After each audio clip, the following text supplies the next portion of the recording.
धृतराष्ट्र बोले, वत्स दुर्योधन, युधिष्ठिर हमारे कुल के राजकुमारों में सबसे बड़ा है, इसलिए इस राज्य पर उसी का अधिकार है। फिर भीष्म तथा प्रजाजन भी उसी को राजा बनाना चाहते हैं। हम इस विषय में कुछ भी नहीं कर सकते। नमस्कार मित्रों, आज का प्रसंग है जा पर कृपा राम की होई। मित्रों, प्रसंग में आगे बढ़ने से पहले आप हमारे चैनल को अवश्य सब्सक्राइब कर लेना, वीडियो को लाइक और अपने मित्रों से शेयर करना, एक छोटा सा कमेंट्स लिखकर हमारा उत्साहवर्धन जरूर करना मित्रों। तो आइए चलते हैं प्रसंग की ओर। मित्रों, दैव योग तथा शकुनी के छल कपट से कौरवों और पांडवों में बैर की आग प्रज्वलित हो उठी। दुर्योधन बड़ी खोटी बुद्धि का मनुष्य था। उसने शकुनी के कहने पर पांडवों को बचपन में कई बार मारने का प्रयत्न किया।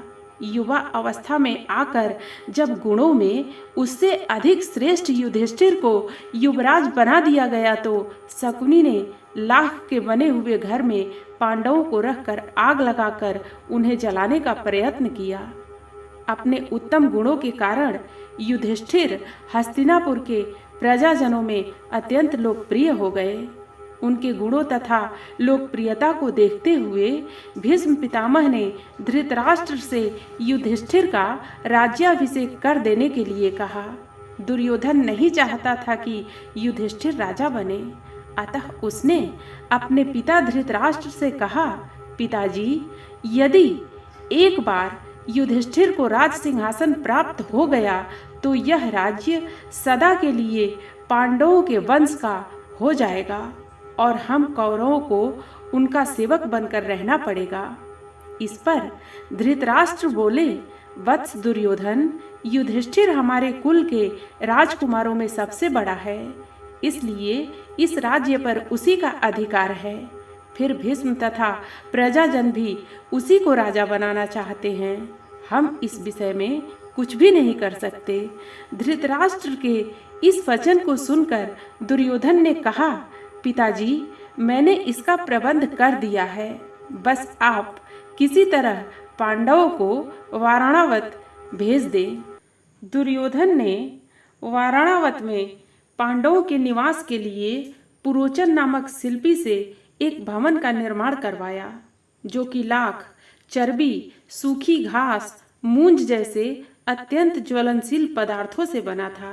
दुर्योधन ने पांडवों को उस भवन में जला डालने का षड्यंत्र रचा था। धृतराष्ट्र के कहने पर युधिष्ठिर अपनी माता तथा भाइयों के साथ वाराणावत जाने के लिए निकल पड़े।